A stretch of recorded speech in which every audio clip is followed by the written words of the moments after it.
It's time to go over my four favorite things that Netflix has done this year. Um, these are in no particular order, like the best movies list I just did. Those are just me spouting out random movies I like this year. Same thing with this one. And the first thing I want to go over is El Camino. I have been hyped for this movie since it was announced. I am a huge Breaking Bad fan, if you didn't know. I recently got the box set. I did a video of me unboxing it. I absolutely love Breaking Bad. I think it's one of the best shows to be put on. It is the best show to be put on television. It's so damn good. So when I heard they were doing a continuation of the one of the greatest shows of all time to me, I was ecstatic. And since it was being based around my favorite character Jesse Pinkman, I was more than ecstatic. This was written and directed by show creator Vince Gilligan, and I knew immediately it was in good hands, and the movie was absolutely phenomenal. Great fucking movie by Vince Gilligan. Such a great continuation and conclusion to Jesse Pinkman's character. I always wanted to know what happened to him at the end of the last season, and now I know. I know some people wanted it to remain a mystery, but I couldn't disagree more. I wanted to know what happened, and I'm so glad he got an ending worthy of him. This was such a great movie. If you're a Breaking Bad fan and you have not watched it yet, go out and watch El Camino. It is on Netflix. It's worth a watch.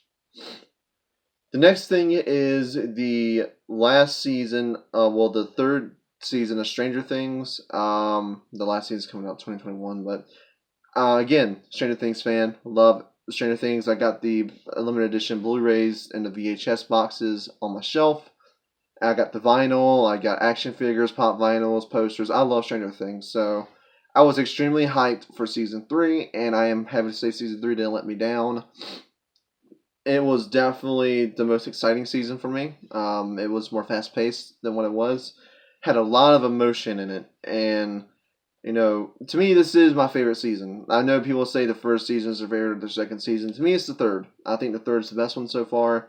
Great character development for Hopper. More character development for Billy.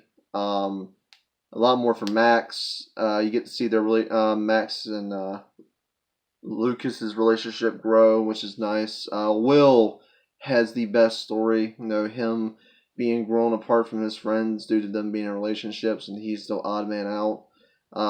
And of course, the best thing about this season is Steve and Dustin working together to stop Russians. That is the greatest thing that has ever been put on TV. I want there to be a Steve and Dustin spinoff show called The Babysitter. I want this to happen. But I obviously, I know a lot of people didn't much care for the season. People said they found it disappointing. I honestly found it really enjoyable. This, to me, the best season so far. Even my friend, who's not really into Stranger Things, was enjoying this third season, and he's not a big fan of it. So, to me, I think this is a great season, perfect season for Stranger Things, and I hope Stranger Things ends with a bang, because the last season's coming out in 2020 to 2021.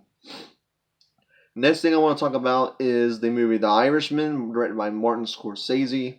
If you have not watched it, be warned, it's very long. You need to take some breaks from this movie. The movie is, I think, over 3 hours long, but to me, it felt like a 2 hour movie. It felt like time was flying by because you were so invested with the movie. You're like, fuck time. You're so invested with the movie, and goddamn, Martin Scorsese he's such a phenomenal director. He's made some of my favorite movies, such as The Wolf of Wall Street and Goodfellas and Taxi Driver. I loved all three of those movies. Those are like my three favorite movies of all time. And this movie is no different. It's now with that list. Al Pacino, Joe Pesci, Robert De Niro, they did incredible performances in this movie.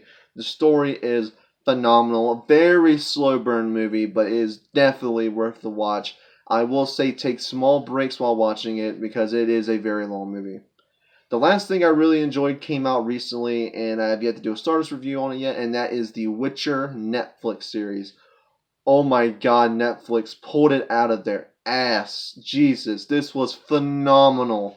As a Witcher fan, me reading the books and playing the games, I think this is a perfect adaptation of the Witcher, content. It is phenomenally done, phenomenally written. Henry Cavill as Geralt was a very smart and good choice. I feel like he fits the role like a glove. He talks like Geralt. He acts like Geralt. That's what I love about it. I do have small nitpicks, but they're not even worth going into because we finally have a good adaptation of something, a video game based and book based. We've had good adaptations, but this is also based off a video game, and those are rare. And this is a very good adaptation of The Witcher. And if you're not a fan of The Witcher, I still suggest watching the show because it's not really that complicated where newcomers can't come in and watch it.